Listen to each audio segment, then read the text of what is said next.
Hello and greetings, everyone. Today is a very special Wednesday stream, and alongside me, I have Dr. Nyri A. Bakkalian, if you would like to introduce yourself. Oh, there we There we go. go. All right. Good evening, everyone. I am here as mentioned when I was here last in the guise of the great Major Kusanagi. The time is the time of the Touhou stream, and I am here to put my overpriced Japanese history doctorate to work, helping you better appreciate the media that you consume. In this case, Touhou.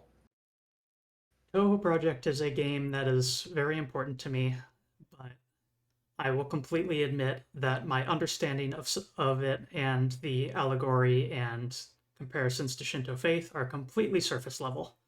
And so this is going to be a very educational stream to me as well. My role will be to get a 1 credit clear as Reimu in this game on normal difficulty in order to get one of the standard good endings. After that, we will go through and do the same thing as Marissa. And from there, I will make a couple attempts probably at the extra stage and see if I can, at least reach the boss of that. But the extra stage is very notable for being very difficult. Let's see. But yes, I will be responsible for handling the discussion of the actual gameplay mechanics and how they link together, while Nyri will be providing commentary on the storyline and how it relates to Japanese history and Suwa faith specifically. Yes, this is something that once you understand the game, the directions it chooses to go, the things that it covers, make a great deal more sense. And I'm hoping that I can help add a little bit of nuance to your understanding of this game. Because once you start seeing the things that the creator is referencing to, is referring to, it it makes it the whole thing makes I think a great deal more sense. Like it's not simply that they imagined these, like that they came up with these things themselves. It's that they're specifically referring their own faith. So I think it's particularly interesting that way. And of course, there's also political and religious and geographic things that are necessarily tied up in that because this is the Suwa region. This is the old Shinano province. There's actually a lot of very eventful history that happens right around those mountains. Basically, starting in the 8th century onward. If you think of the Then what the heck next? You're gonna tell me you didn't invent yokai? uh yeah, the the region, and I want to sort of take a moment here to sort of set the stage, such that we can start with knowing, okay, where are we in Japan? The Well, Suwa region is in Nagano Prefecture, southern Nagano Prefecture, right around the border with Yamanashi. In the old days, that would have been Shinano Province, and thank you, dear, North Star forever. And if you've the very easy way of explaining this in anime terms is if those of you who watched the anime Laid Back Camp, Yuru Camp, um, that's set in roughly the same part of Japan. So if you can picture those mountains and rivers and so on, you're on the right track. This is a very high part of Japan. The mountains in this area are some of the highest. This is today is called the Japan Alps for a reason. It's not that far away from where the 1998 Olympics happened, up in Nagano City. The uh, the terrain is also famous in the Warring States era because this was the heartland of House Takeda of who were originally from Kai, but who very quickly expanded their control into Shinano next door. There's like several large domains in the Edo period, some of whose castles are still extant today. Matsushito is just north of there. You have amazing terrain for hot springs, amazing terrain for sake production. It's really a very interesting and beautiful part of Japan, and I hope that that we can motivate you to look it up, see what you find. This is honestly uh, this is not my corner of Japan, but this is a part of Japan that, because of its depiction in popular culture, I I can appreciate. I can appreciate. Uh, and Moo, since you had suggested, I figure I'll offer a word on my qualifications. So, as Yes, I yes. mentioned, doctorate in Japanese history, University of Pittsburgh, 2017. I was a student of the late great Richard Smethurst, who was a historian of agricultural communities in the late 19th and early 20th century. I study northeastern Japan in particular, but not just that. Um, I thought I was going to be a professor, and then it turned out that the academic job market is even worse than the general job market, and nobody would hire an overeducated Middle Eastern queer woman, and so I decided to go into also prominent Hachiman Ujiko. Well, I, um, I so I decided, once I realized that nobody was going to hire me, that I was going to just be self-employed, and that I would become an author, artist, educator on Japanese history and culture, and to use my academic training in order to bring these things to you, the general public, who uh, already enjoy these games and these movies and these books, but maybe don't entirely have that depth of understanding. Um, and to motivate you to ask questions, to be curious, to do your own investigation, because this is something that one of the greatest pieces of praise that I've received was the reader who said of one of my books, who said, "I hate you for making me want to do research." Well, that tells me I'm doing something right. Just I am also a novelist of transgender, lesbian, cyberpunk, and I am currently gearing up for season 5 of my history podcast, Friday Night History, and I also podcast together with Zoe, who's in the chat. We podcast as Clara Conversations on Shinto, which is the other side of my qualification here. I am a Shintoist. I belong to the Hachiman faith, and I am not part of the Suwa faith. However, Suwa faith, being as historically important as it is, has you know a fair amount uh, about it then, as a yeah, result. Suwa, yeah, Suwa faith being as important as it is, it comes up a bunch in what I already study. And not only that, but my 2020 novel Grey Dawn was about a Suwa worshiper, a Suwa parishioner. So if you want to see a fictional depiction of a Suwa believer, check that out. Um, so yeah. All right.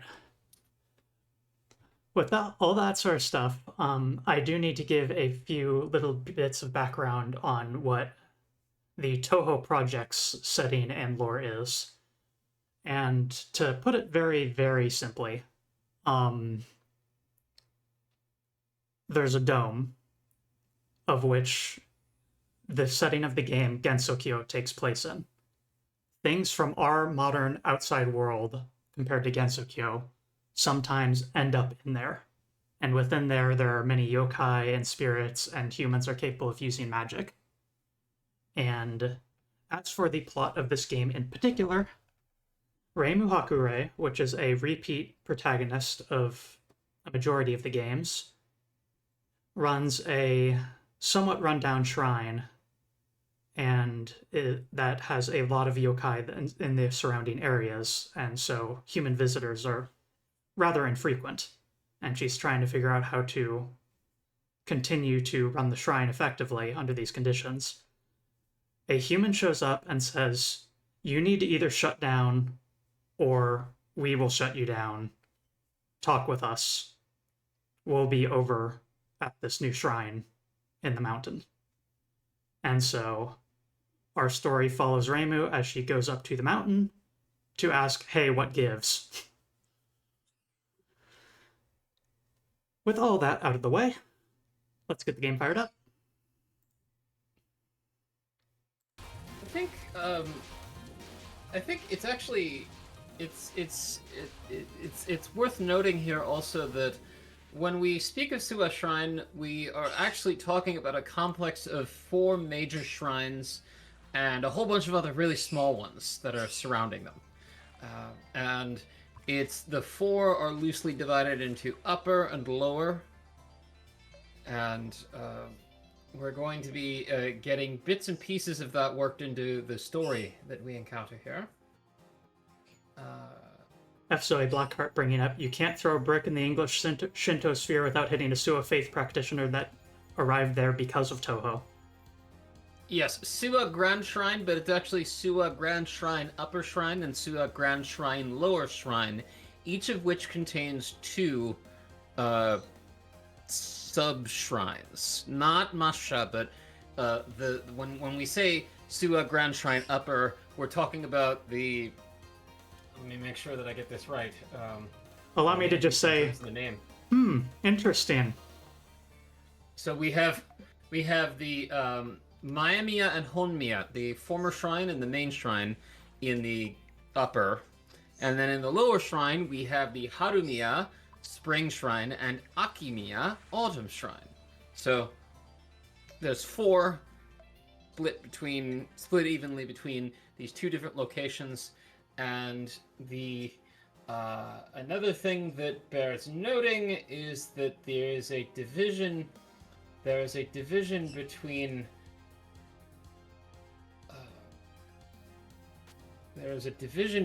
who is enshrined at which one. So in the upper shrine, in the Honmiya side, we have Takeminakata, who is so usually when you speak of the deity of Suwa, you're probably talking about him. And in Mayamiya, you have his wife Yasakatome. In the lower shrine, between the Harumiya and Akimiya, you have Takeminakata, Yasakatome, and another deity who you may remember if you know the Kojiki, by the name of Kotoshiro Nushi. So... and now we have our Miko character here, Hakure Reimu. Yep. Shrine Maiden of Paradise. Shrine Maiden of Paradise. An easygoing Shrine Maiden who specializes in attacks with fairly wide range, and our co-star, ordinary magician Marissa Kirisame, cheerful magician whose penchant for casual theft is truly second to none.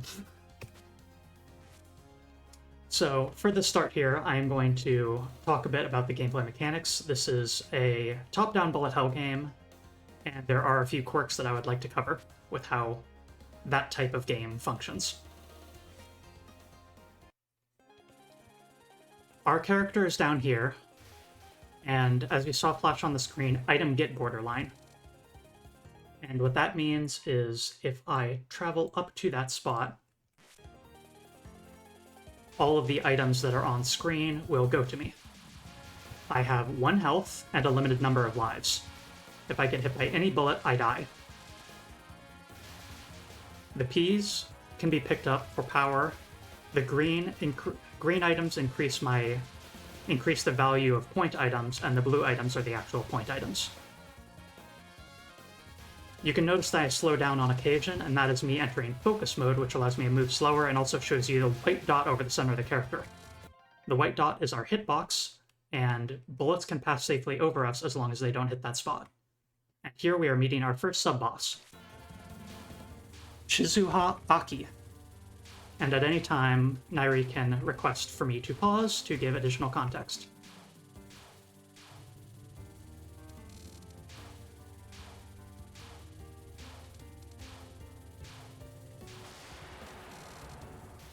Pretty easy to defeat. So Mu, if I remember correctly, she's going up the mountain because somebody from the government came and said you have to change how you do things, right? A different shrine maiden, a human visitor, said you need to close up shop or change how you do things, or we're shutting you down.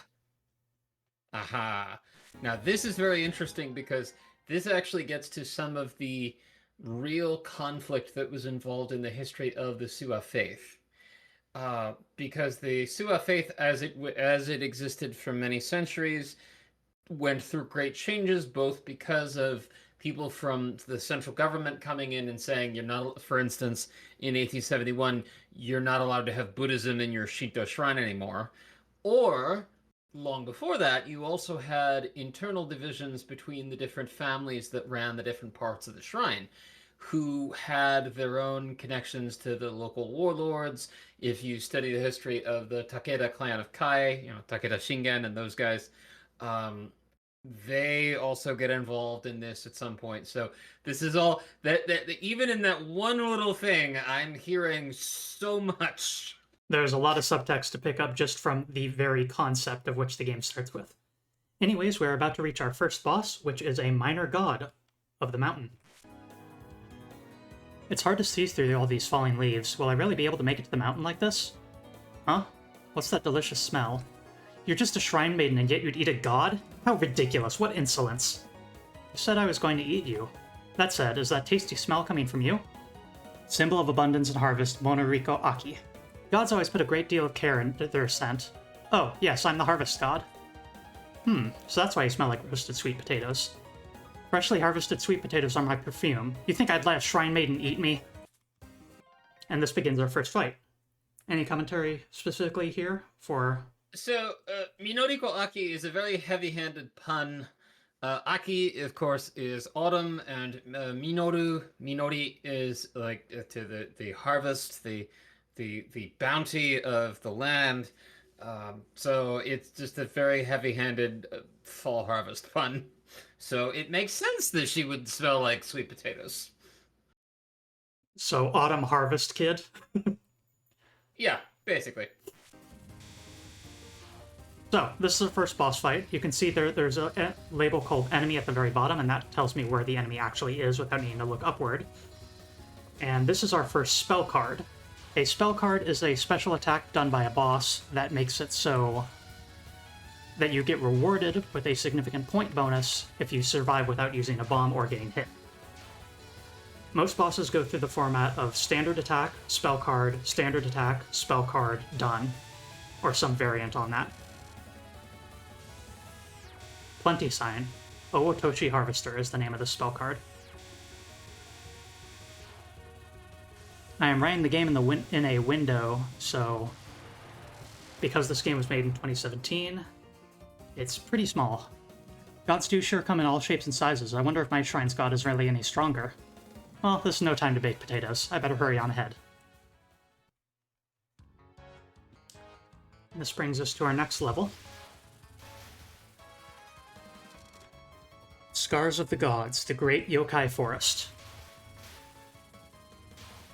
Forest, a very good place for a yokai to be found.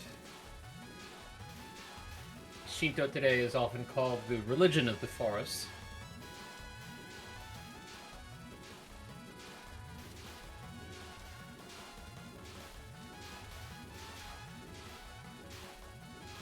We have a boss here that is attacking us while being intangible.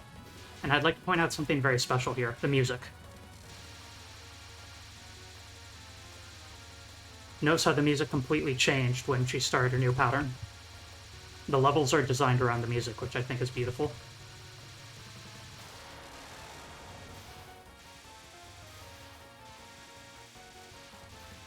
So as you can see, I'm going up to the top in order to auto-collect items, but being near the top of the screen is fundamentally risky. since that's where a majority of enemies come from.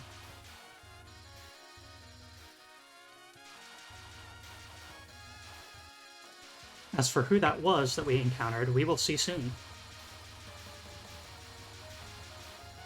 Most of the generic enemies in this are fairies, that fire simple magical bullets. And as mentioned before, Reimu Hakurei is a Shrine Maiden human that is nonetheless, because she resides in Gensokyo, capable of using magic. I've been feeling off for a while now. Sunlight doesn't reach here even though it's middle of the day, and the atmosphere is so gloomy. My, you're still here? And I just tried to turn you away. When? Forget about it. Anyway, Naga Shibina of the Hidden God, Hina Kageyama. My duty is to chase away lost humans. But I'm not lost. I just want to get to the mountain. And why would a human want to go there? Don't you know it's dangerous? Get in my way and I'll treat you as my enemy. But I'm a friend to humans. I take their misfortune and pass them on to the gods. Would you like me to take on all your tragedies? Yokai are my enemies. You're a yokai. Really now? So, Hina Kageyama? Yes. Okay, that's again a very heavy-handed pun. Hina, doll, Yama, mountain, Kagi, key. She's the doll who's the key to the mountain. Oh my god. But if I may, actually, I wanted to say the Nagashibina, right, of the mountain. Yes. So there's this tradition of entrusting your requests, your worries, your burdens to dolls, and then setting them adrift on a river so that the gods can come get them and cleanse them. And that's basically what this being is. As for whether or not they're a yokai, I think that it's not nearly as cut and dried as was being suggested here, but that's just my opinion. It could also be that Reimu's very impatient and not really caring. Yes, like that, because there are actually a decent number of yokai that blur the distinction between yokai and kami. Like, you know, that is entirely a thing that happens. Like there are cases of this, so it makes sense. All right, let me lean back real close into the screen and continue playing.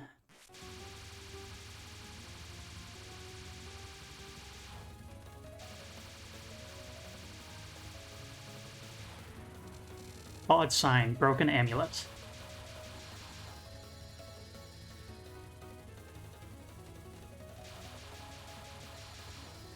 So as I mentioned before, the white circle is the only part of me that actually takes damage. All the bullets can pass through me safely, as long as that white part does not get touched.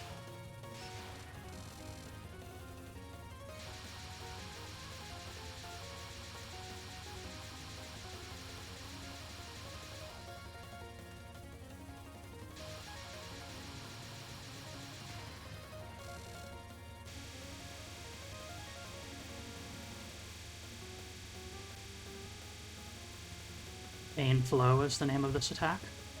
You can see the names of the spell card attacks in the upper right. Perfect. I was just trying to be nice and chase you away. Chasing me away really isn't that nice. Beyond here is the world of the gods. It's no place for a human to go. You'll regret this. Oh, good. Looks like I finally made it to Yokai Mountain. Once again, Reimu not really expressing any sort of remorse or care because she's trying to figure out what's going on and isn't going to let anyone ever stop her. The Flawless Fortress, the Untrodden Valley, Stage 3.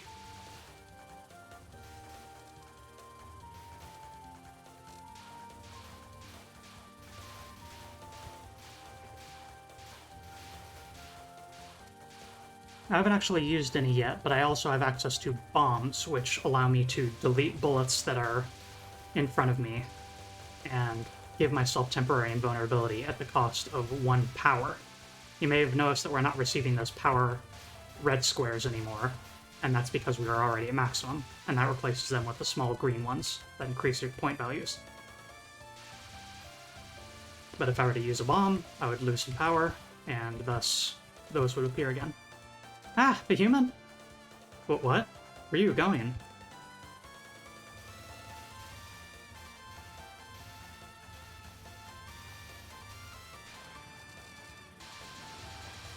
Optics, optical camouflage.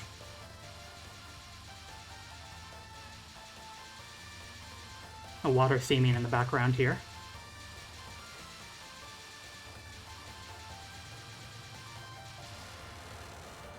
Aw, my optical camo suit broke. What? You're a human, but you picked me out pretty well from the camo. That's because my eyes are really sharp. Or maybe you weren't really hidden. See you, human.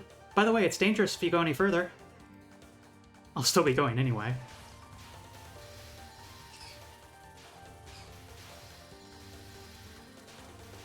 We will be learning more about that character, her name, and what she is momentarily.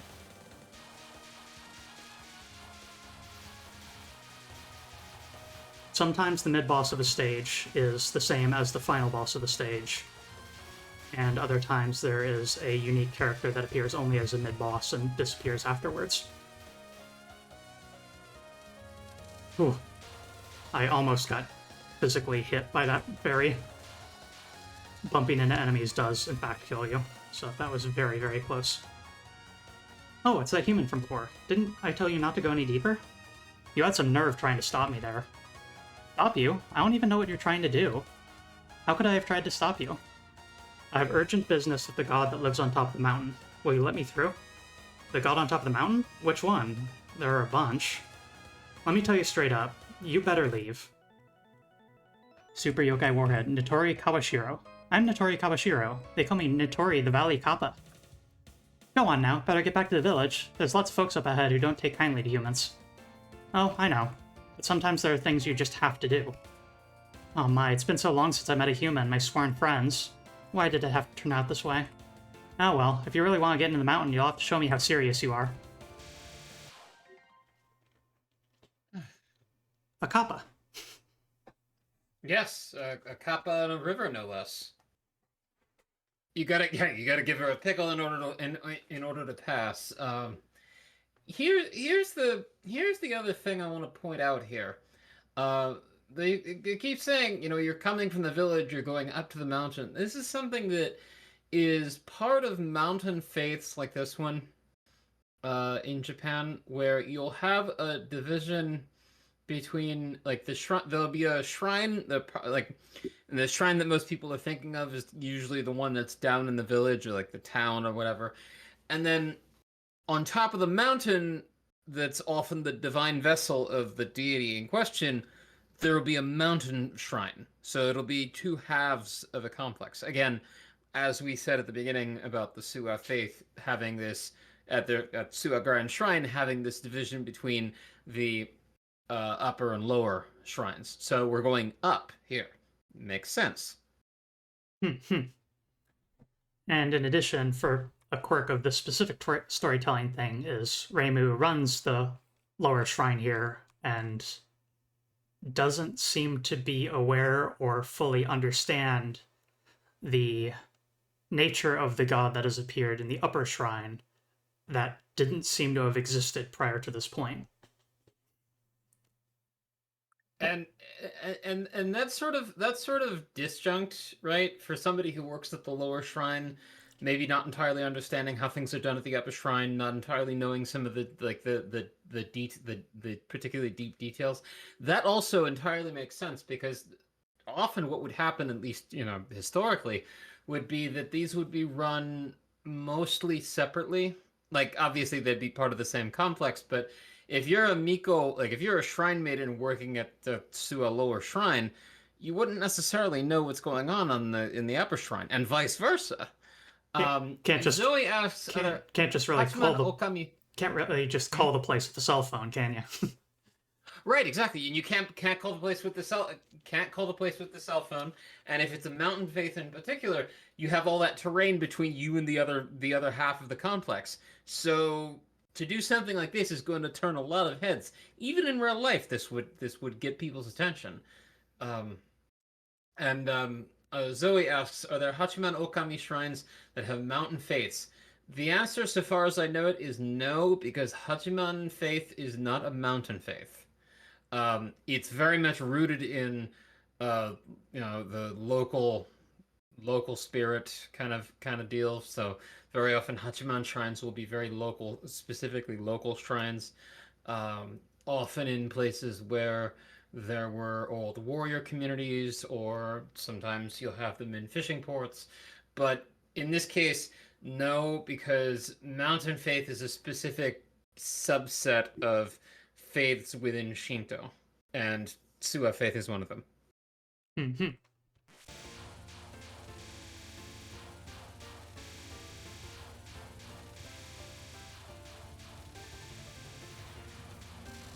Flood. Who's flooding?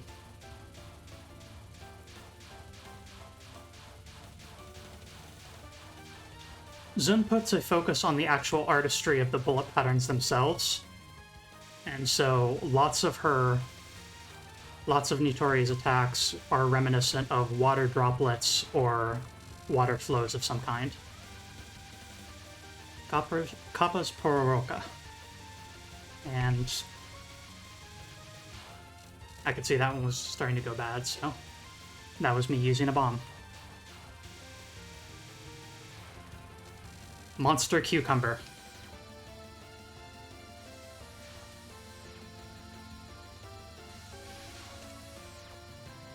I think I probably could have dodged that, but better safe than sorry. I'm going for a 1 credit clear and every life counts. I didn't think humans could get so strong. To think my weapons weren't enough to beat you. Well, time to move on. Hey, human. Kappa and humans have been sworn friends since ancient times, so I'll let you in on something. Sworn friends? Are you sure you don't mean old enemies? It's true that there's been a restless god on top of the mountain lately. Are you going to go beat her? Well, what a surprising place to get such great information. To tell you the truth, I'd forgotten why I came all the way up here. I can't believe it. Humans are so flaky. I knew I should have asked the Tengu about this instead. I'll tell the Kappa around here about you, so just go on ahead. I can see a waterfall up ahead. Now for the main event. I should have gone to the fucking Tengu. The Mountain Fortress, the Waterfall of Nine Heavens.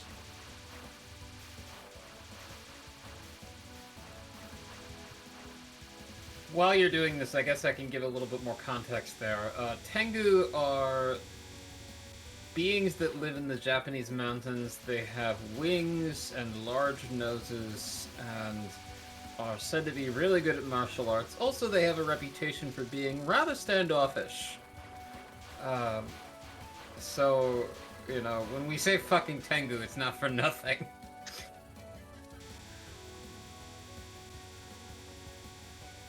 Tengu also often associated with those feather fans that are said to control whirlwinds. Mobuji Nobishiri. This sub-boss is a hell of a thing to dodge. Now, as I mentioned, one of the 4 shrines, the Suwa Grand Shrine, is the Autumn Shrine, the Akimiya. And this character's name being Momiji, Maple Leaf, in light of that, just amuses me. Not only that, she had a maple leaf on her shield. There we go. A wolf Tengu.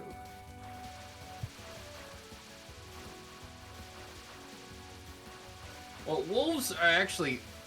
the wolves are a very long story in Japanese folklore, and if you've seen the film Princess Mononoke, you've got a decent introduction there to one particular pop culture manifestation of that.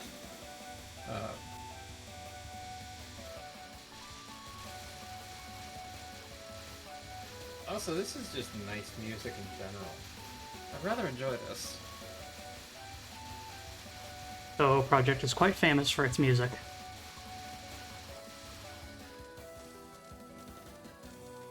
Oh. Yeah. I came to check on that intruder report, but I never thought it'd be you. Tengu closest to the there village. we go. Ayashimi Do you see Memaru. the fan? Yes, just as you mentioned, the leaf it's fan. a leaf, but yeah. I don't have any business with any of you Tengu. Get out of the way. We received an intruder alert, and for some reason they called me onto the job. I'm just a simple newspaper reporter. What are you trying to say? It's because I'm the one that knows the most about you. Maybe it would be best if I could talk you out of it. That was the boss's plan. I told you before, I don't have any business with the Tengu. I just want to see the god that lives on the mountain. The god of the mountain? Ah, so you mean that god? Do you know something about her? Lately, there's a god that's been giving even us some trouble. She keeps acting like this mountain is hers, and she's even come down to the foot of the mountain lately to try and gather faith. So she's gathering faith. That's got to be her. I want to meet with her. Where is she? If she really got out of hand, we Tengu are going to go beat her, so you don't need to do anything. Oh, come on, I've come all this way. Take me to wherever this god is. But there's no way I can let you through. The Tengu patrollers won't stand for it if I let you through that easily. Ugh. Jeez, you Tengu are such a pain. Belonging to a group means that sometimes you don't get to have your way. Now, I'll go easy on you, so come at me with all your might. Thanks for going easy on me, but you could just let me through, you know.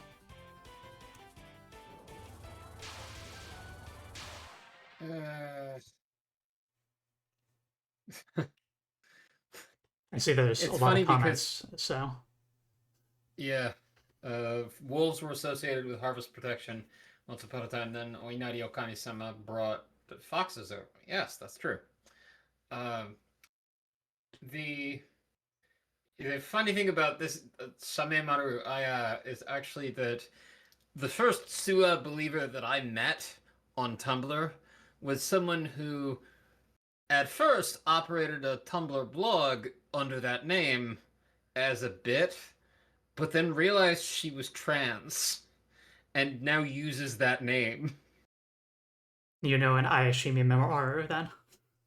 I do, in fact, know an Ayashime Maru, yeah.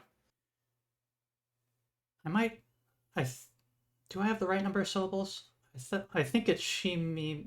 Well, I guess we'll be able to see in the upper left. Okay. We'll be able to see in the upper left, but I do have a tendency to do that because I have slight dyslexia of inserting phantom syllables.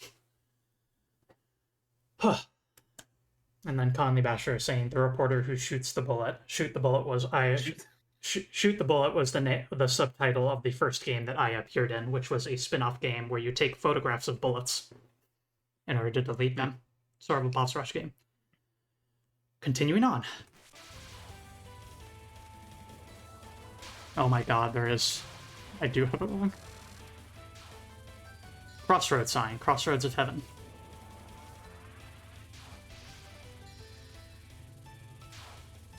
This weapon has only forward focus damage, even at fully upgraded, but it does a lot more damage than most other weapons do. And so it's a bit of high risk, high reward. Wind God's Leaf Veiling. And there's other weapons that have like homing ability and stuff like that. So you can be anywhere on the screen and still be hitting the enemy. But this one is all or nothing. You are directly below your target or you are doing no damage. This in turn means that I need to bomb more frequently because... First survival pattern. Taking fantasy by storm. We cannot win this, we just need to live.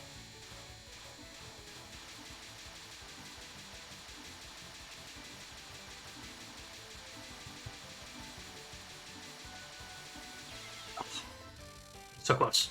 First death. Blockade side. Mountains God's Procession. Thank you, Gay Lilies, for following. Thank you for the follow.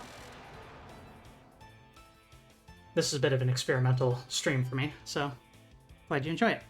I don't have to fight seriously that much, but you are stronger than I expected. At this rate, maybe you could even beat that pain of a god. So, take me to where she is already. That god showed up here not long ago with a shrine and a lake. There's a new shrine up the way a bit. She should be there. A shrine on top of a mountain? I thought ours was the only one. A shrine and a lake, you say? A shrine and a lake. Funny thing that there is in fact a Lake Sua, and the upper and lower shrines are on either side of it. When I first gave you the starting pitch of what this game was, I didn't really want to say it, but I just couldn't keep my mouth shut. You successfully managed to identify like the core thrust of the entire plot line of this game just from the preamble of how it starts. And that's when I knew that this project was going to work. Because, once again, I am not familiar with such things, and so I did not realize that Zun's metaphor and comparisons here were rather on the nose. Also, the Moria Shrine, that is also the name of a very specific shrine within the Sua faith. Yep. We are headed to the Moria Shrine. Directly. Question for you from Zoe. Yes. Are there foxes in Touhou other than Ranyakumo?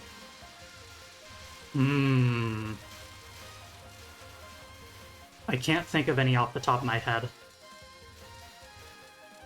Ranyakumo is a nine-tailed fox and a caretaker of Chen, a two-tailed cat, and works under Yukari Yakumo. Sane Kochiya. Sane Kochiya. Once again, genuine artistry in the actual patterns that the bullets take here. In a way that is very pretty. Opening with a salvo made of stars. Esoterica. And not just any stars, these are the five-pointed stars. Gray thaumaturgy. The stars that are called the Seimei Bellflower in Japan. Oh. Extra life. The five-pointed star is a ward. It also represents the five phases in balance, and in my corner of Japan in the north, it's one of the symbols of the region. For those that are And wondering, there we go with the go ahead. the Zoe putting the emotes in this chat. Yes. So some of you might be wondering, how on earth do you dodge stuff like this? And the key to it is don't look at anything but your character. You can sort of glance at the rest of the screen, but any bullets that aren't headed directly down toward you are just visual noise, essentially. If a bullet is heading upward or off to the side and not bouncing off the walls or anything, then it's completely irrelevant to you. So for these games, your gaze usually fixates a tiny, tiny spot over your character's core, especially during boss fights. With that said, if a shrine maiden like you is coming up the mountain, might you be here to help us with the re-enshrining? Well, this sure looks like a shrine. I guess there was another one besides ours. This is the Moria Shrine, a long-forgotten shrine of the past. It and the lake up ahead were both transported into Gensokyo from the outside world. You moved a shrine in a lake? That's pretty flashy. My god and I will be taking over this mountain now. Then, if we can take over your shrine, all the faith in Gensokyo will be ours. If you do that, you'll never hear the end of it from the Gensokyo's countless native gods. But this is for Gensokyo's good as well. Gensokyo will become weak if it continues in its current state of lessened piety. Piety. We'll lose the power to cause... Piety. My bad. We'll lose the power to cause miracles. You've got to be kidding. I'll be able to restore Gensokyo's piety somehow with my powers. Deified human of the wind, Sane Kochiya. I'm Sanae, a wind priestess, descendant of a long-forgotten line of living gods in the outside world. Okay, here we go yet again. Here we go yet again. One of the things that really is worth noting about the Sua faith in particular is that the highest levels of the priests in each of the shrines between the upper and lower were considered incarnations of the gods that were enshrined there. Now, in modern history, a lot of people outside of Japan know about this whole thing where the emperor was claimed to be a living god, and then he renounced his divinity after the Second World War and all of that. And like, okay, yes, that's a nuanced and complicated discussion, and we're not going to get into it. But the emperor isn't special. There were a lot of people in Japanese history who inherited lineages that were considered to be incarnate gods. And so the Suwa faith is another example of this. So that's what this is getting at. The other thing that's worth noting here is that the Moriya Shrine is a remnant of the real Moriya Shrine is a remnant of the old faith of the Suwa region, like the faith that was there before the Yamato people entered the region. So what you have also is that gets sort of merged into the Suwa, what becomes the Suwa faith, where a deity from far to the west gets enshrined, and that's Takiminakata no Kami. But you have Moriya still enshrined, and there's different stories that say different things about who that is. So this is part of the broader thing, like the broader character of the Suwa faith is that it has these older faiths that have sort of been wrapped up into it. So Moriya is one, and the Mishaguji is the other one. These lesser deities whose smaller shrines are around the Suwa shrine complex, and according to at least one take, are embodied as serpents. So dragon fans rejoice, I suppose. So it's interesting that they're working it in this way. On that note, I would also like to point out the hair decorations that our opposing boss here has. She has both a frog hair clip and a snake hair decoration. Sometimes the humans that revere a god are themselves revered. Sometimes shrine maidens can become gods. Since you're a shrine maiden, are you prepared for such things to happen? I don't care if I become a god or not. But if you say you want to fight, you better be ready for one. I see. And maybe you should watch and consider the power of a living god. The divine power to work miracles.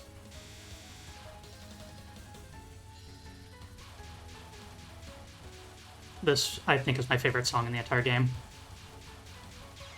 Yeah. Faith is for the transient.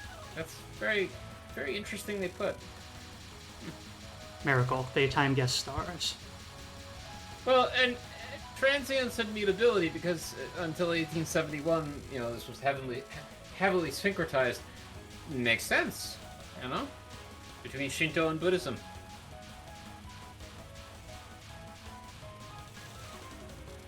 Sea opening, the day the sea split.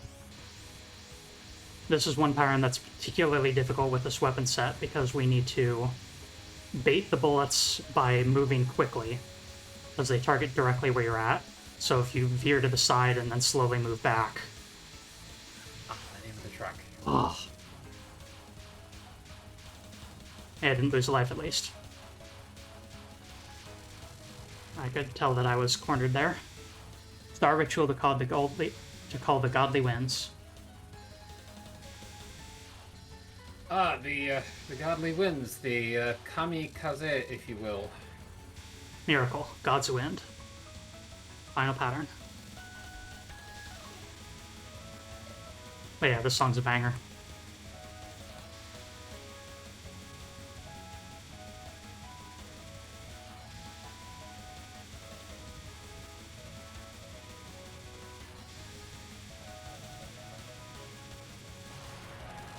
Oh.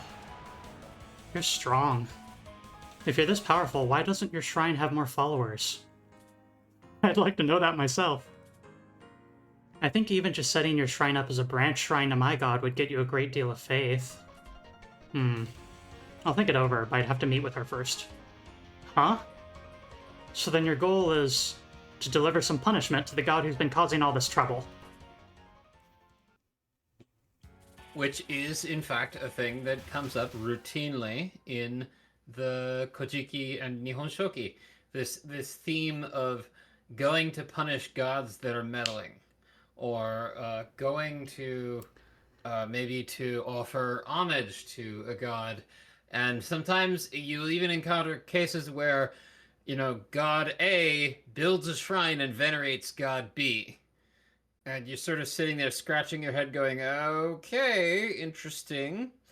Um, but that's what this is hinting at. And this tradition of shrines and shrine faiths that were in a place for much longer, sometimes getting subsumed, getting absorbed into the new faith and new shrines of invaders, most notably the Yamato court.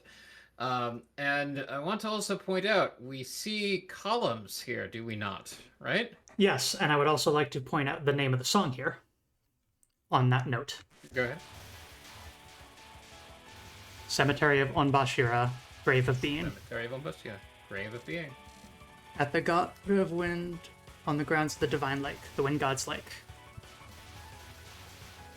So Onbashira is one of the major festivals of the Suwa faith. We have this. We can see this. I think every 6 years renewal of these 4 posts that are around the shrine grounds. The parishioners will go. Everybody turns out. They go up into the mountains. They cut down some trees, and it's a whole ritual of bringing them down the mountain, then moving them across the lake, and setting them up on the 4 corners of the shrine grounds.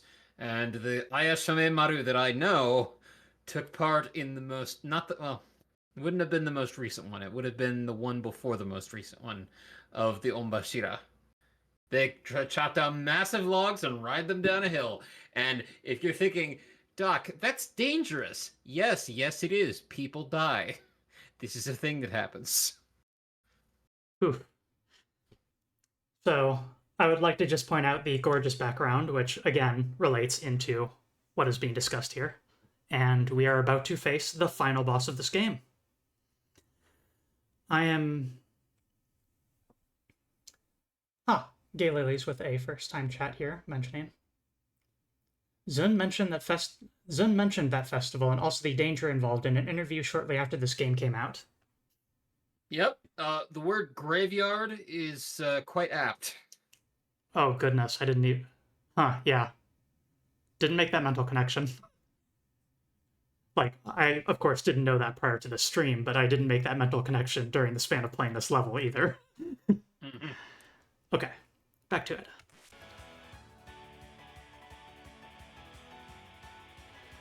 I've made it to the lake. You should be around here somewhere. What's with all these creepy pillars? Well, come on out. Who is it that calls for me? Oh, if it isn't the Shrine Maiden from the foot of the mountain. Do you need something? You're a very frank god, aren't you?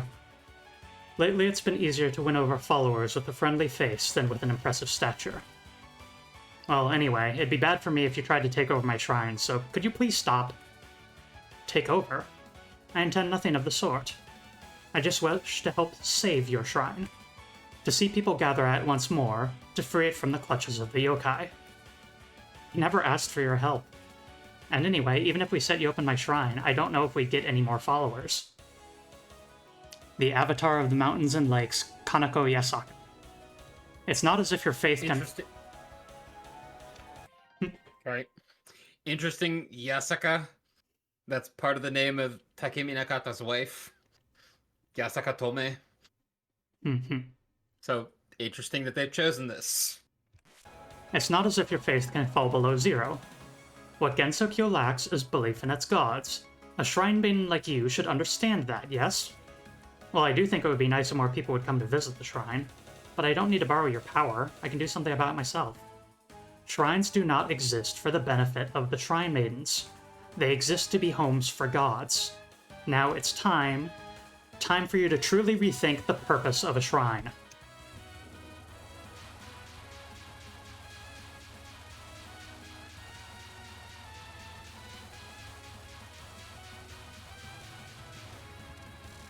Divine Festival, expanded on Bashira. On Bashira. Once again, this is a pattern that is hell for this particular weapon, because we are not doing damage whenever we are not directly below her, and our movement is being significantly forced by the bullet patterns themselves.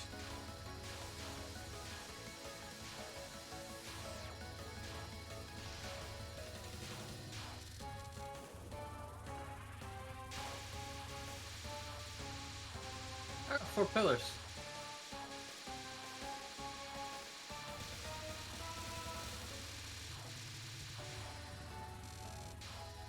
Rice porridge into God's rice porridge. I tried to read the name of the song and wasn't looking at my character. You might have to read those from this point on, because this is too close to the... Oh. Okay. Regroup. And focus.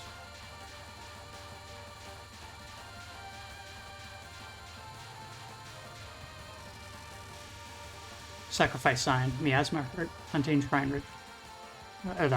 Yeah, I can't read these. The Sayana hunting shrine ritual. Border of Death Bomb there.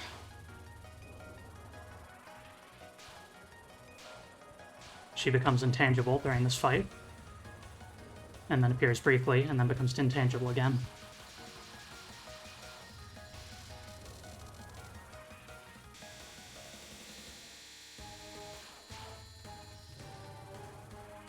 Oh, so close. Oh well, I got her with this. I have no idea how to do this pattern. Heaven Stream Miracle of Okensui. For this one, I just straight up brute force it. It's the only way I know how.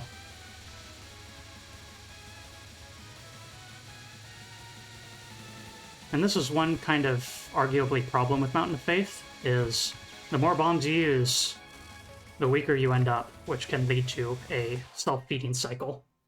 But thankfully, you do receive some power when you die, and which allows you to get back to a base level of power. And also, this is the final pattern. This pattern is notorious because your bombs don't work, they barely destroy any bullets, she becomes intangible if you use a bomb, and this pattern is significantly longer than any attack ever in the game. So, 3 lives, max power. I really hope I can do this. Full focus.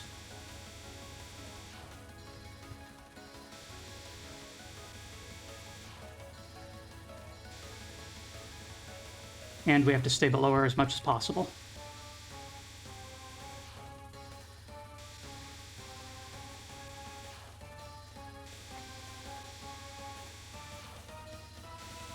Yeah, title drop, Mountain of Faith. As you can see, they get faster.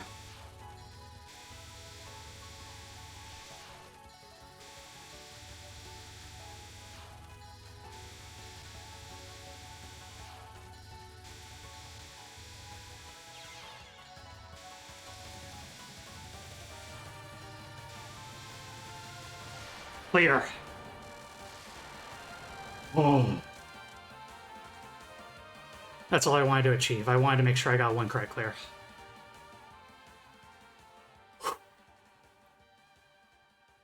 As for why I wanted to do that so badly, that is the only way to get the good ending. You must get a 1 credit clear, don't run out of lives, on normal difficulty or above. The Hakurei Shrine, the shrine that stood on the eastern border of Gensokyo. The shrine trees stained crimson later than the mountains. Despite its resplendent beauty, it had few human visitors. Sanae. Well, you can't help it being like this if you won't take up Lady Yasaka's honor of her. Well, I want to see more visitors, but there's so many yokai here, so what can you do?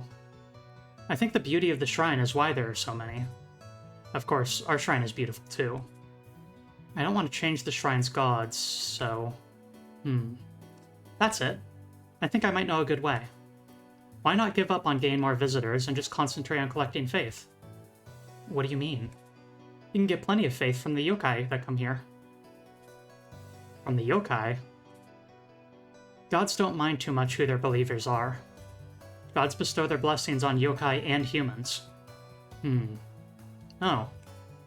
But it's so funny imagining yokai praying.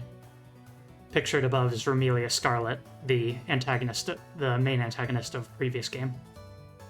Actually, yokai have much deeper faith than humans. Yokai place more importance on what something symbolizes than the thing itself, after all. But it seems like it'd take a long time to get faith from the yokai who've always come here. I'll try to help. I'm something of a shrine maiden myself. By the way, why did you move here to Gensokyo? Well, you see, that's... In the outside world, people's faith in gods was weakened by the appearance of bad cults and religions. However, all gods benefit from all faith in them. Even though faith and entreaty are different things, humans of outside, in their independence, lost the need for faith. Actually, that's not true. One moment here. The distinction between the gods and then things came in like cults and religions.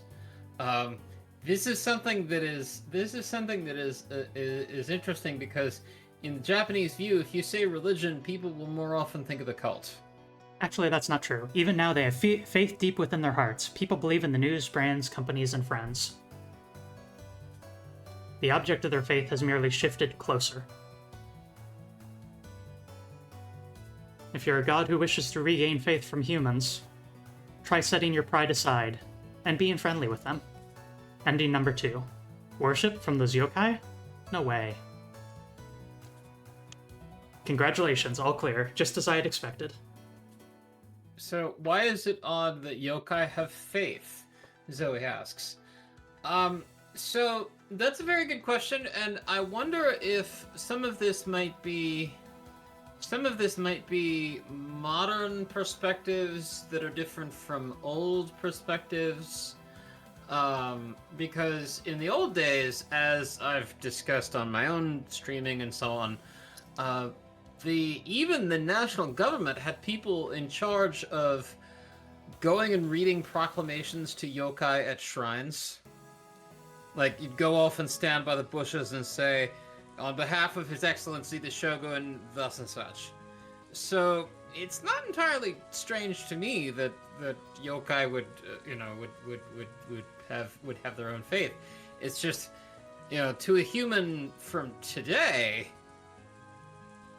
is that guy showed up at my house?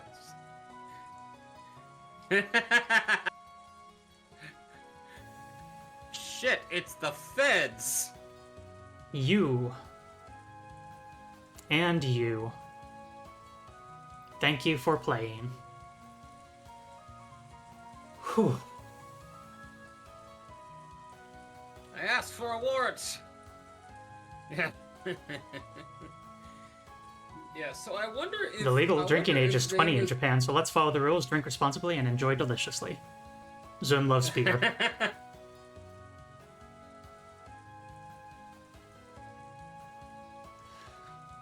This game was made, I think, in 2007, according to the title screen, if I remember correctly. Moo. Good lord, this game, like my bachelor's degree, is about to turn 20 years old. 2007, Zun, all rights reserved. Alright, so, there are a couple of options on what we can do from the stream from here. I can do Marissa's storyline, which is a more secondary reading of the story, where, Marissa's kind of just wandering up to the top of the mountain on behalf of Reimu, and more in terms of just curiosity than anything else. And there's also the extra stage, which I mentioned before. I have inputted a cheat code that allows me to access the extra stage with any character and weapon, but ordinarily you would only be able to access the extra stage with characters that you have gotten a good ending with, which is to say, beat the game 1 credit clear normal difficulty. But by typing, I think, I don't drink beer to I don't drink beer to ending, or something else that seems slightly poorly translated, in a certain menu, you get access to every variant of the extra stage. What is it that you have to type in? I'll have to look it up, or someone in the chat can. Mountain of Faith. Gay Lily says Mari stopped climbing the mountain because some strangers showed up and bothered her wife, and she's here to talk to the manager. Hey, that's the kind of character I write. I write. Don't drink. I don't drink beer to end. A few of the other games have had secret codes such as Say I Love Beer and Premium Malts and Beer is Life and Orion Beer and Heartland and I Love Beer and Master's Dream and Super Dry. Asahi, Sapporo, Super Dry. Yeah. So, commonly not aware that these games had cheat codes. Me neither until somewhat recently. I'm starting to think something like Superior. Yes, I think so too. As it's somewhat of a continuation of the story, I think I'll jump straight into Reimu Extra Stage and pick the safest of the weapon options, which is Homing Amulet. I offer no guarantees on my ability to do any of this, but I will try my damnedest. Girls are now praying. Moria Shrine.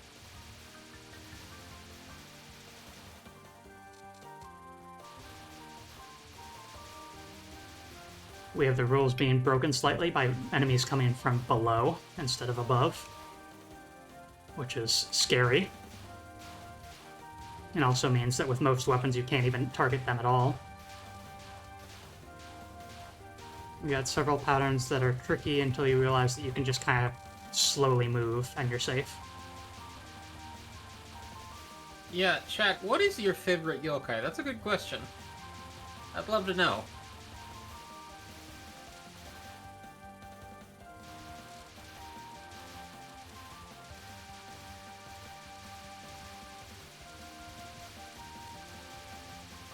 Big skeleton.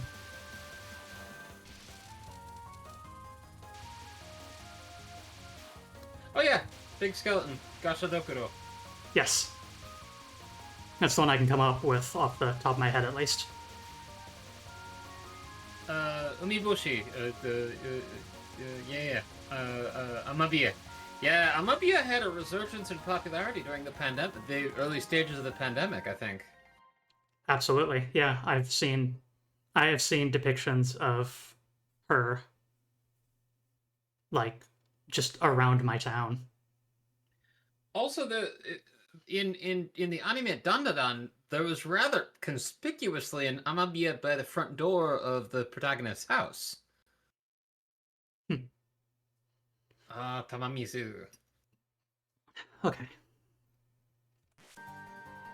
Nue, that's a good one. Do you intend to go further ahead? You may not. My sleeping friend resides there. I think that's what she said. I kind of missed it.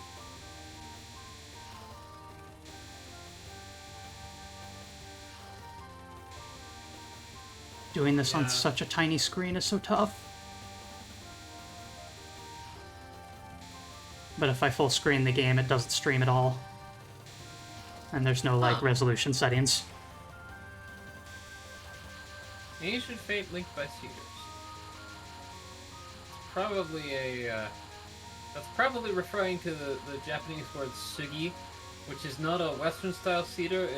The term is Cryptomeria. In this case, Cryptomeria japonica. Oh. Good. Third-party program Sizer is what Gay Lilies uses to resize old Touhou games. Omiwatari, that God walked. I actually have some things to say about this. Very well. Okay, so Omiwatari is the term for the phenomenon on Lake Suwa in the dead of winter, where there are formations of ice on the lake surface that look like footsteps, like somebody's kicking Oh, up ice as I've they're heard of walking. this. And in the Suwa faith, this is believed to be Takemi Nakata no Kami crossing the lake to go see his wife. So this is very, very directly referring to that while you're facing Yasakatome. Yeah.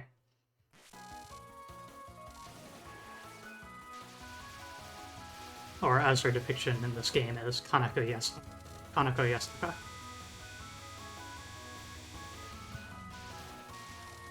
However you want to word that.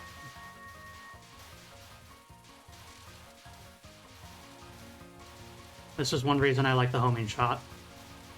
I can hit people to the side of me. Ooh. You'll notice that the death sound actually played there. That is called a border of death bomb. And that means that I did actually get hit straight up. But if you... There it was again. But if you press the bomb button within a couple of game frames of getting hit, you're spared. So if you bomb just a fraction of a second too late, it gives it to you. And I think this is generally called a border of death bomb.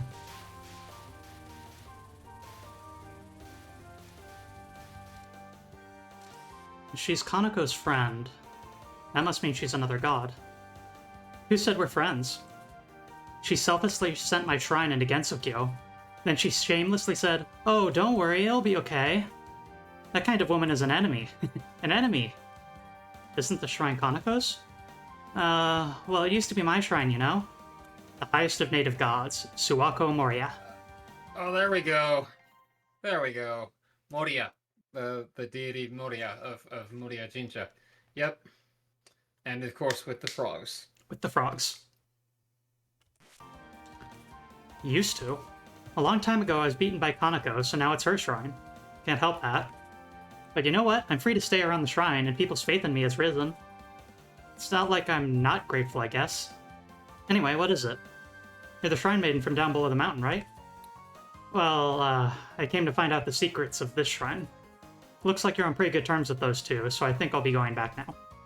What are you saying? You got to play with Sanae and Kaneko, right? Sanae. Do you think you'd be fit to be a shrine maiden if you ignored only me? Oh, well, yes. Jeez, you're a shrine maiden, so you should know this. Omatsuri is another way of saying Kami Asobi, which means it's a time when gods play with humans.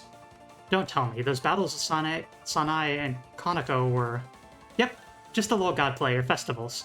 Today it's my turn to have a Danmaku festival.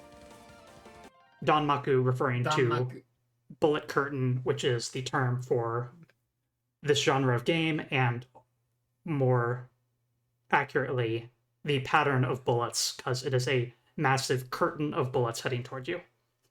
So, Daedalus 1134 says Zach Davidson wrote and translated a bunch of interesting books on yokai, as well as the works of Mizuki Shigeru. Mizuki Shigeru is well beloved for a reason. You know, he's this great folklorist from Tottori Prefecture in Western Japan, who did a lot of work in collecting the hyper-local folklore of his region, like his home region.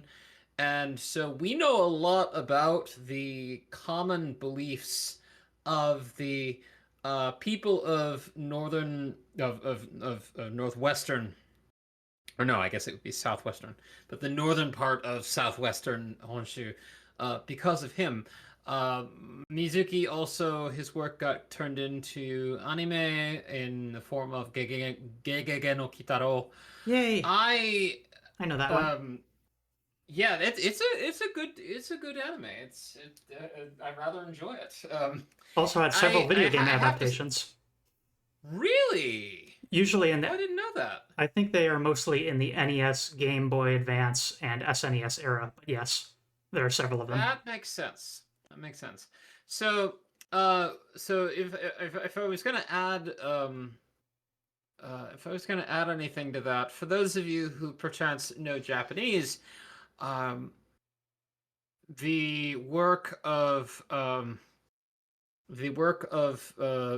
Ryokichi is something that has deeply informed my own, because he was on top of being a journalist, he was a folklorist.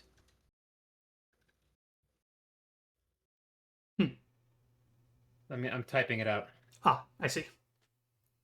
Yeah, that didn't feel like the end of the thought. But So there. he was a folklorist, and a lot of the hyperlocal folklore that I know of Mihara Ryokichi from from Sendai and Ishinomaki and those environs, that's stuff that he went around and collected in the official prefectural history. That's his work also in writing down the stories that his elders would tell, and then turning it into the so actually Mihara Ryokichi, I think some of his work might actually have featured in the Tales of the Black Forest. That was one of the first games that I streamed, and I rather enjoyed it. Tales of the Black Forest, though, if I remember correctly, is set in Hokkaido, which is, of course, Ainu land, but in colonization in the 19th century is significantly informed by immigration from Miyagi, in particular, and Tohoku in general. This is incidentally why, if you watch the anime Hokkaido Gals Are Super Cute, the dialect in Japanese of the blonde sounds very similar to Miyagi-Ben, and that's because her ancestors would have been samurai from Miyagi. So he's the Kokeshi guy, right? Yes, Mihara Ryokichi is in fact the Kokeshi guy, and I wrote the article on Unseen Japan that got cited on the the English Wikipedia page about Kokeshi. So There's we not only owe there's an written individual folklore to him, but Kokeshi as well. there's an individual responsible for the very concept of a kokeshi. Not for the concept of a Kokeshi. He's responsible for ensuring that the Kokeshi didn't die out as an art form. Ah, I Um, see. I see. he and a couple of his friends, I can't remember the other one, but the one I'm remembering is Amaya Tomiya, because his family owned a big sake brewery in downtown Sendai. They pooled their connections and their resources right as Kokeshi were starting to die out. Thank you for the link. And they ensured that Kokeshi as an art form survived and became, in fact, popular across Japan. Now, the part of the story that you usually don't hear about is that in order to do this, they started out by setting up a toy store in downtown Sendai, whose name was the Kokeshi Doll. And do in this case is not written way like Aikido, Kyudo, Kendo, but rather do as in cave or hole. So if you've ever wondered if the doll hole was real, it was in fact real, and it existed in 1920s Sendai. um, what was the anime and games based on his work collecting folklore? So so they have so Mizuki Shigeru's work got turned into an anime. Mihara Ryokichi, unfortunately, not so much. Mihara Ryokichi, however, if you want to see fiction that his work informed, read my novels. All right. Oh, that's all. That's all from me for now. Okay. I will do my best. Go for it. Oh.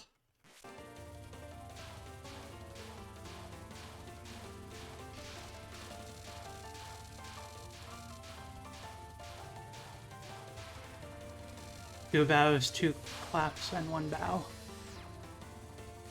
I can't read those. Right, I need to focus. 2 claps and 1 bow. 2 bows, 2 claps, and 1 bow. The custom of what do you do when you come up to a shrine?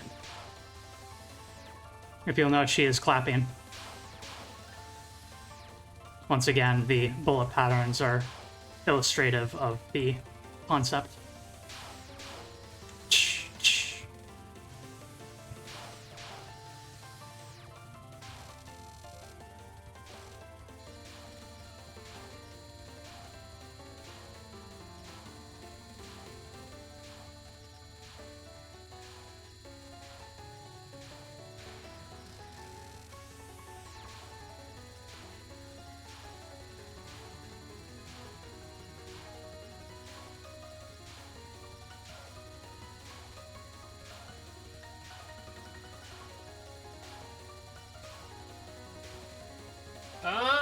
Jake the Kobold. Okay, Shin Haramitsu Daikomyo. I haven't heard that in many years.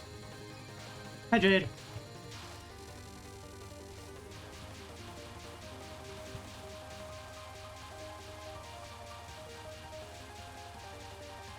Hey, it's Sanae's pattern. Ah, so you train in Bujinkan.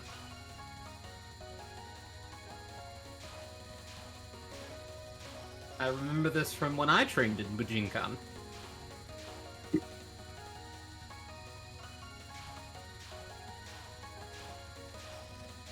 Yeah, many years ago now. If you're familiar... Oh, thank you, dear. If you're familiar with... And totally not a doll. Yes, totally not a doll. If you're familiar with... definitely not a Nekomata. If you're familiar with one of the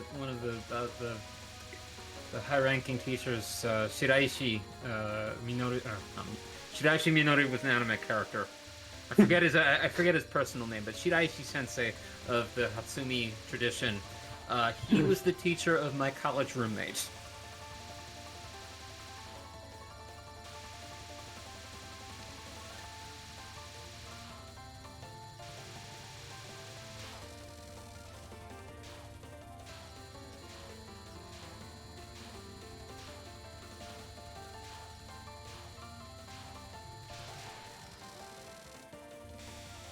The snake eats the croaking My college frog. roommate has... Snake eats the croaking frog. Once again, referring to.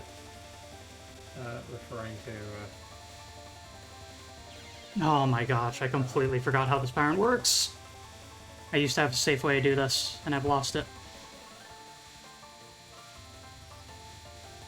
But yes, the my college roommate, who then went on to a still very active a career in teaching Bujinkan himself, and he's currently based in Japan There it and is. apparently doing quite well for himself. Okay.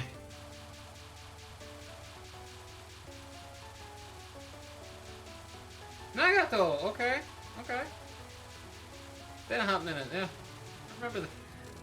remember that name. Oh, I unfortunately never had the privilege. 7 stones and 7 trees. It's not the I'm a tree guy, it's the other one, dear. He was...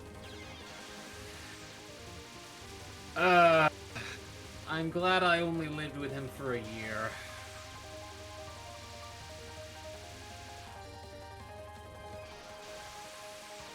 that was a successful dodge, but I played careful instead. I don't think we're winning this one. The I'm a tree guy does also still teach Bujinkan, but on a much smaller scale.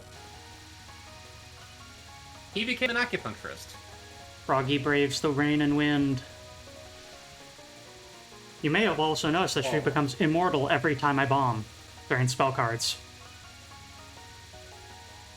So, I don't know a Rob or a Paul, but, so my roommate who became a Bujinkan teacher is Josh, as in Joshua Krill, and Jonathan Bronson, who was our other roommate, went on to a career as an acupuncturist and sometime teacher of Bujinkan.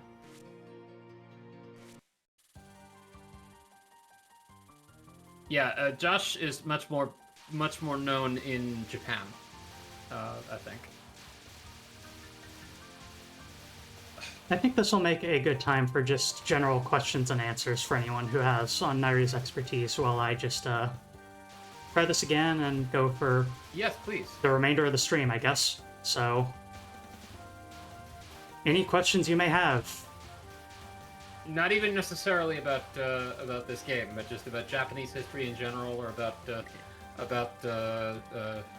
trans cyberpunk or what have you. If any of you know my work. The river. Have you looked into Yokai Watch? As it turns out, many years ago I watched some of that. I should probably watch more of it. Yes, Moo is amazing. I just like I am in awe of her ability to be able to handle all of this while chatting, and just to be able to handle bullet hells in general. Thank you. Moo is a very good slime, and we should all appreciate and support her. Hey, I've made it very clear that the person we should be supporting here is you for having being so gracious as to provide your expertise, without which the show would have no meaning. Take this love. Daedalus 1134 Hey, gifted Daedalus 5 1134, subscriptions bunch to the of gift community. subs. Thank you. Thank you. Truly. Do you have some Yokai Watch plushies? So Yokai Watch was not my introduction to yokai. I think that if I think way back, probably the first media of any kind that I watched that had anything that was inspired by yokai would have been Pokemon, like the old days of Pokemon in the late 90s. And then after that, I think probably, you know, saw a little bit of Yokai Watch, saw a little bit of... Oh, where can you find a good Kamidana? Okay, so this is a very good question, and there's actually a range of different... I know, but and we actually... Darling, we did a podcast on this, you and I. So Shisei Nari of America is one source. There are also there's a vendor that you sometimes, or a maker that you sometimes see on Amazon even, that will sell home altar goods, Shinto home altar goods. Now, depending on your shrine faith, that's going to look differently depending on, like, you know, are you Inari faith or Hachiman faith or, you know, Suwa faith or what have you. Even though some of the differences are going to, in some cases, be very slight to non-existent. So just be sure of what it is that your particular practice requires, and then look around for it, and, you know, look, you know, Pokech Shisei Inari, look on Etsy, sometimes they'll have that. You might do well to, like, there you go, yeah. You might do well also to look up the, some of the Shinto shrines that are in Hawaii. They, provided that you contact them, might be able to hook you up. Because that's within, you know, if you're based in the US or if you're more broadly based in North America, the most reliable option is going to be either Shisei Nari or one of the big shrines in Hawaii. And yeah, sometimes you see things come up on Etsy. That is, like, I got most of my goods from Amazon and Etsy, and a very kind friend went all the way to my home shrine in downtown Sendai and got me a proper amulet.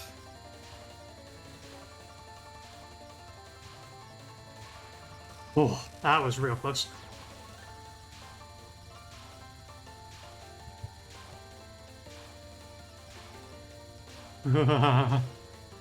Oh, Mushishi got a second season. I hadn't realized. I have to poke that again. One of my favorite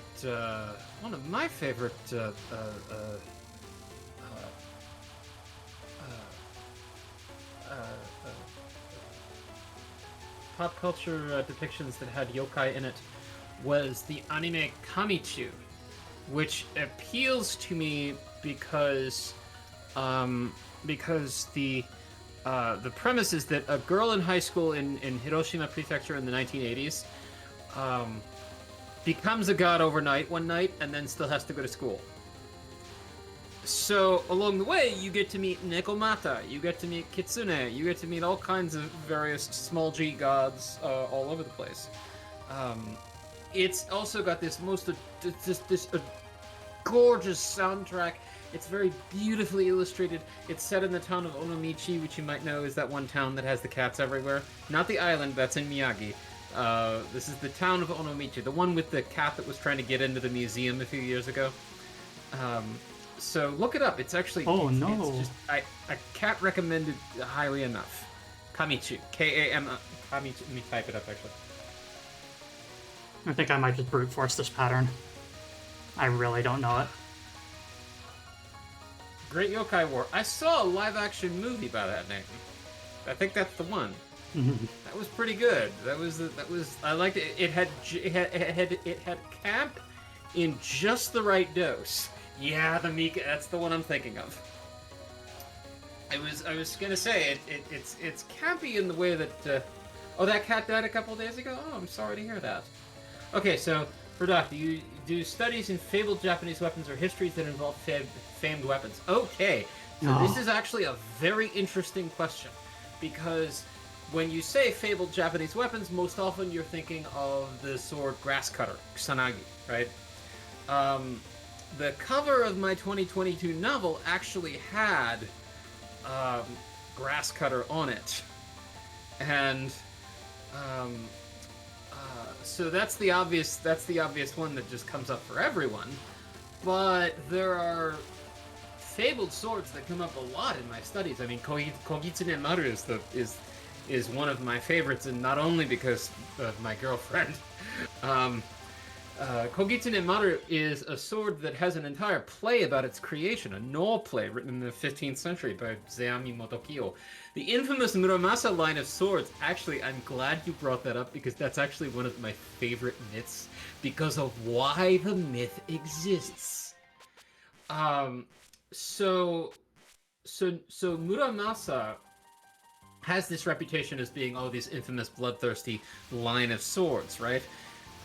The reason for this is because Muramasa blades killed a bunch of the ancestors of the first Tokugawa shogun Ieyasu. And so there's this reputation, there you go, because the Tokugawa kept getting killed by Muramasa swords. Now, you might think, okay, this is interesting and maybe there's something to it, but correlation does not imply causation. And B, it's not particularly noteworthy that Muramasa swords killed a bunch of Tokugawa, because in the province of Mikawa, where the Tokugawa lived, Muramasa swords were in hyperabundance. It would be like saying, it would be like talking about the U.S. and saying somebody got shot by an AR-15. You know, it's not that the AR-15, the platform itself is evil. It's that there's a glut of AR-15 type rifles in this country. So because there were so many of them, it got this reputation in the Edo period, and then the pop culture in the form of woodblocks and kabuki plays latched onto that, and so now it's treated that way. But just strictly historically speaking, it's only that there was just this super abundance of Muramasa blades in Mikawa, such that the probability was very high that it would be a Muramasa blade anyway. A whole bunch of people got killed by a Muramasa blade. Well, there probably will be. I mean, there's stories about matchlock guns in the 16th century, so that would not surprise me. Not at all. And I mean, sure. I'm a polytheist. Like I'm a Shintoist. Do I believe there's such a thing as an evil weapon? Well, I don't know if I believe in the concept of evil, but there's this concept in Shinto called kegare, which is pollution. Can a blade be polluted to the point that it is more likely to cause or be involved in terrible things? Yeah, sure. That is a thing that I can buy. But it's just that for this particular family of swords, it's a lot of shogunate propaganda. Ooh. Order of Death Bomb. That's behind that. Now, I would be remiss if I didn't mention one of my favorite fabled weapons in Japanese history, and it's actually one that you're going to see in my next novel. Do I believe that Kusanagi is still in imperial possession or lost to history? Okay, so in order to answer that question, I need to sidebar and talk about the idea of destruction and renewal in Shinto. So, Ise Grand Shrine, the great shrine to Amaterasu Omikami in Ise. Every, 20, 25 years or so, they tear the shrine down and Perfect they build start. it up. They build a new one. So, you know, you got brand new wood, brand new structure, everything, every 2 decades or so, right? And yet, praise be her augustness, and yet, what you will have is you will simultaneously have, this is a shrine that was renewed in, say, what was it, like, say, 2012? And yet, it's also a shrine that dates back, like, 1,200 plus years. So, Kusanagi famously was lost at the Battle of Dan-no-Ura when the Empress Dowager, I think, and the reigning Emperor Antoku, yes, Ship of Theseus, there you go. Shinto operates on, and Japanese culture broadly operates on that mentality. You know, Ise Grand Shrine is torn down and rebuilt every 20 years, and yet it's 1,200 years old. The Imperial Palace of Kyoto dates back to the early Heian era, and yet it only dates to the 1870s, I think, because that was the last time it was rebuilt. You know, so the sword Kusanagi gone into the ocean at the Battle of Dan-no-Ura, when was it Kenremon, I think, the Dowager Empress, picked up the young emperor and said, in the depths of the ocean we will find our capital, and threw herself overboard. And 2 of the 3 treasures were recovered, but not Kusanagi. And depending on who you ask, you know, the general consensus is that the sword was lost and never recovered, but Ise Grand Shrine says it miraculously washed ashore. Now, who are you going to believe? The other thing that's tied up in that is the fact that Kusanagi in general would not have been laid eyes upon before then. Just for reasons that, if you know anything about this sword, you probably have heard of already. Now, so with that said, if we're going to take this Ship of Theseus argument that Shinto and Japanese culture tend to have about structures, is it the original sword? No. And yes. You know?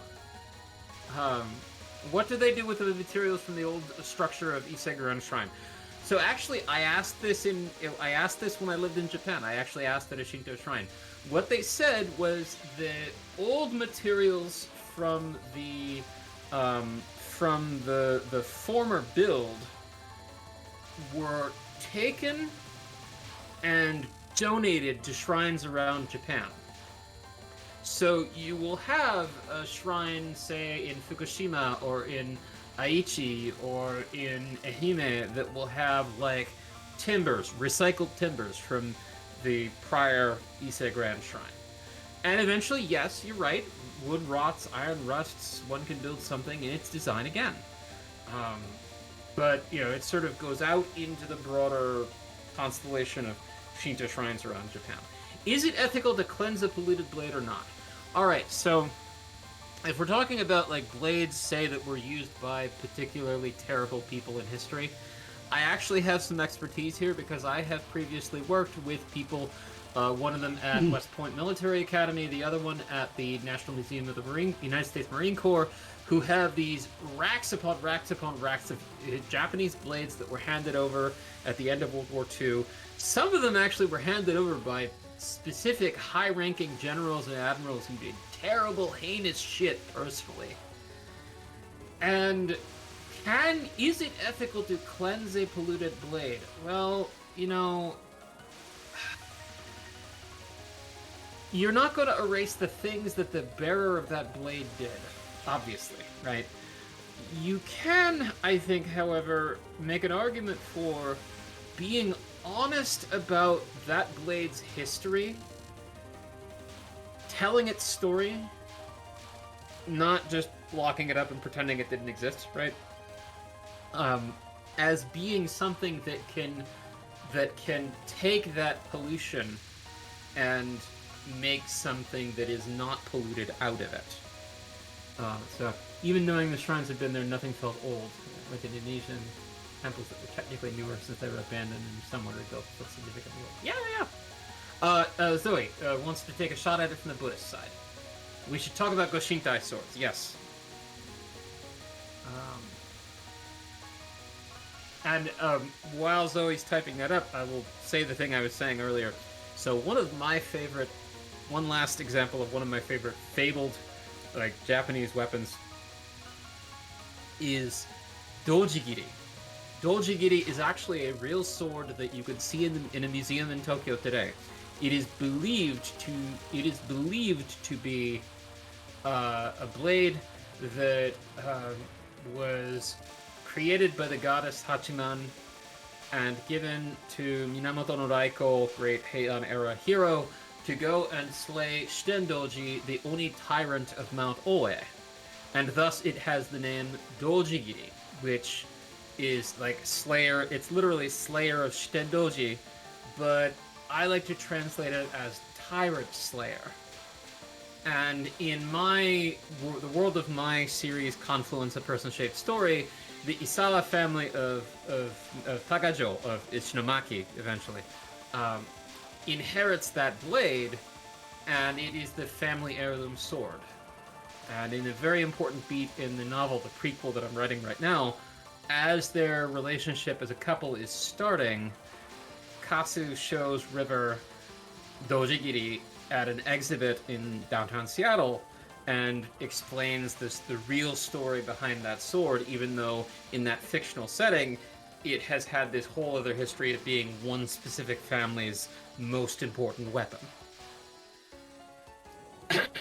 So Zoe says, every spirit, everything can become enlightened. Why shouldn't a polluted blade be able to get enlightened? The conflict of the old and new religion of the shrine. Whoa. And that's the thing about Sua faith. Native myth versus central myth. You have these two threads that are woven together, and ultimately it results in I think a richer tapestry today. But that all came at a price. You know, that all had a price in blood and sweat, and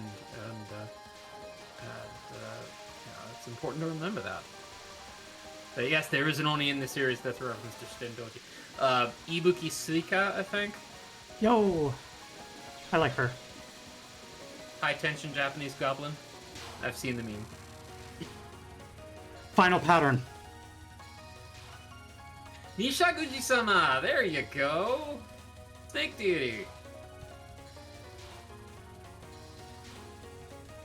Why shouldn't a polluted blade be able to get enlightened? Exactly. Exactly.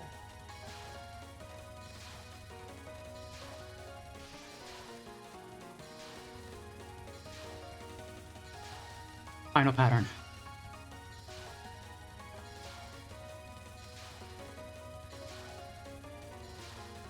So I try to, in introducing the sword Dojigiri, and look it up. It's actually there are high definition photos. It's gorgeous.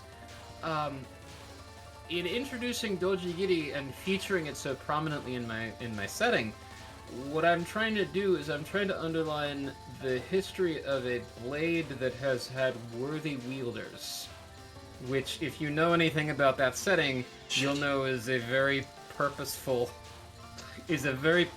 train of thought. I'm almost there. Yay, you can do it. Please. We believe in you. Oh, the wire. Our faith in you is growing. Hahaha, simply admirable for a human to defeat a god who's built up a country by herself. What was all that about a festival? Isn't this just normal Danmaku play? Like I said, festivals are a time for gods to play. They're special days where you leave all your everyday cares behind. But Danmaku is an everyday thing. If the humans that live here are this strong, then maybe it's not so bad to live in Gensokyo. Oh my, I wonder if I overdid it. I've already decided to stay here. Oh yes, wouldn't it be great if we start having festivals at your shrine? If we did that, I bet a lot of people would come. A Danmaku festival? I wonder if anyone would really come. Of course they will. Let's figure out when it should be. Be nice to have an annual grand festival. I suppose. I know a little more about the secret of the shrine now, so I'm going home for today, okay? Daedalus1134 just cheered 100 bits. If you don't get more visitors, or if Kaneko does anything strange, come see me about it, okay? Okay. After all, Kaneko's faith and divine virtues are mostly thanks to me. What did you just... I provide the divine services. I guess you could say that Kaneko does the sales? The world of the gods is a tough place, isn't it? Okay. I am so happy. That is getting it. That is getting it some very specific behind the scenes, if you will, minutia of how Shinto works. So this term divine virtues is a translation of Goshintoku, which is the purview of the deity. So I venerate Hachiman Okami, and her purview, her divine virtue, includes victory and archery. So if you're poking around on a shrine's website, you'll see like a section that'll say Goshintoku thus and such. Yeah, Kaneko took over Suako's shrine way back. Exactly. So when you have this sort of situation where one faith absorbs another, internally you will sometimes have this kind of division between the old god doing one set of things and the new god being more of the public face, and the old god sort of gets a nice house but way in the back.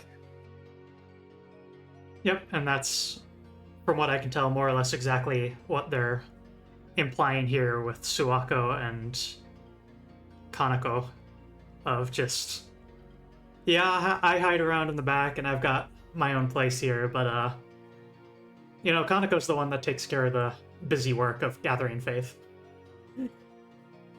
And Sana is a descendant of Suako, just as historically several of the lineages of priests in the Suwa faith were said to be descendants of the gods that were enshrined on those grounds. It's really wild just how much is in there. Replay saved.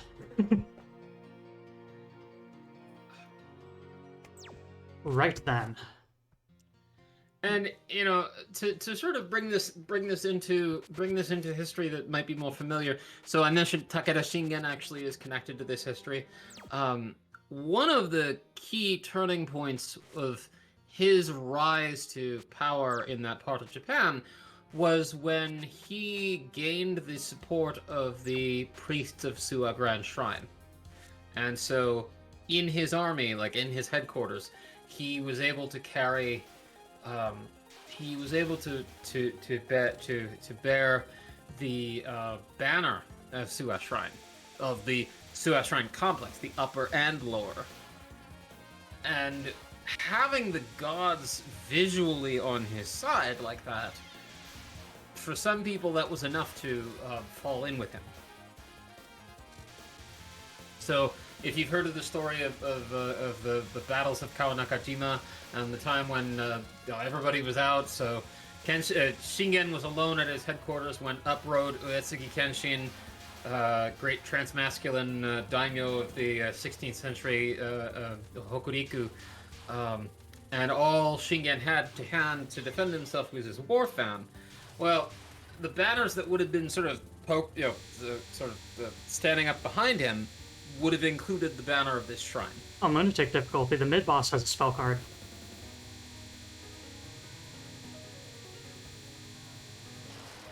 Calling the use of magic.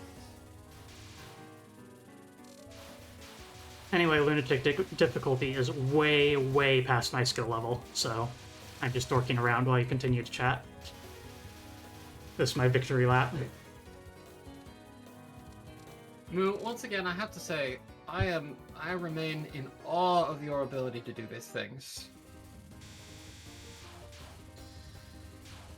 Thank you. Order of Death Bomb. And also just to offer another word of praise, Something that has changed my appreciation for these games is how you said that you told me once that Zun starts from the music. I believe that is correct in that the music is created and sort of like patterns for it are established on like what flow the music goes, and then the levels are built around the soundtrack that has been created. And that is how the That is just that is how the synchronicity just- between the actual music and the levels is achieved. that is just amazing to me. It's a very interesting way of arranging the construction of a game like this. Touhou was originally a series made to showcase his music. But yes, Okay. Huh. Marissa's abilities are a lot more forward focus and usually more gimmicky and higher damaging.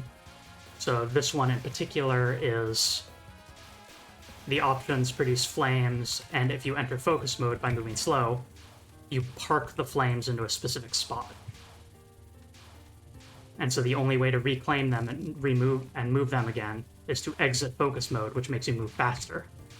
Needless to say, this can be a dangerous prospect when there's a lot of bullets near you. Focus mode exists for a reason, and moving quickly is not always a good thing. That said, I think that might be all that we need to cover here. How are you feeling? My goodness, time flies when you're having fun. Yes, so most importantly, as I have stated very clearly here and would like to continue to state, this feature is only possible in its form due to Nyri's expertise. So let's see, Ko-fi/Riverside Wings, is it? I'm honored that I could have this chance. And yes, ko-fi.com/riversidewings. Now, I want to also say that just to thank in advance for any of you who choose to donate. I am gearing up for top surgery, which I've been waiting for I shall raid the something Gorals. like a decade now. So I'm saving up every last penny, and so whatever you choose to donate, I really appreciate it, and it's going to be helping me in that regard. In addition, So- I am paying Nyri for her time for joining me and providing her expertise for these streams, since these streams are once again only possible due to her expertise. But And hey, listen, the broad cultural reach of Touhou, that is something that I've been aware of for many years, but it's nice to actually get to engage with it in a capacity that you're doing I'm doing the heavy lifting. You're doing the thing. Yeah, you're doing the heavy lifting here. You're doing the part that I couldn't do. I tried playing this game and it made me nauseous because it hit me in the vertigo. But you're able to handle that part, and I'm able to handle the cultural commentary part. So I'm glad that we can work together on this. With our powers combined. With our powers combined. In any case, though, F. Zoe Blackheart is recommending that we raid over to the Gorals. Yes, the girls. With the stream team. Checking out Sage 2025 demos. They have been up for 1 hour. So yes, that is going to do it for today's stream. Thank you so much, everyone, for joining me here. And thank you so much, Nyri, for lending us your expertise. And this has gone more beautifully than I could ever imagine. And on some future Wednesday, let's fire up another Touhou game. We'll work out the details later. I would love that. Mm-hmm. To another place. To another place. Raid is being established. A marvelous start to a wonderful series. Thank you very much, Conley. To another place, my friends.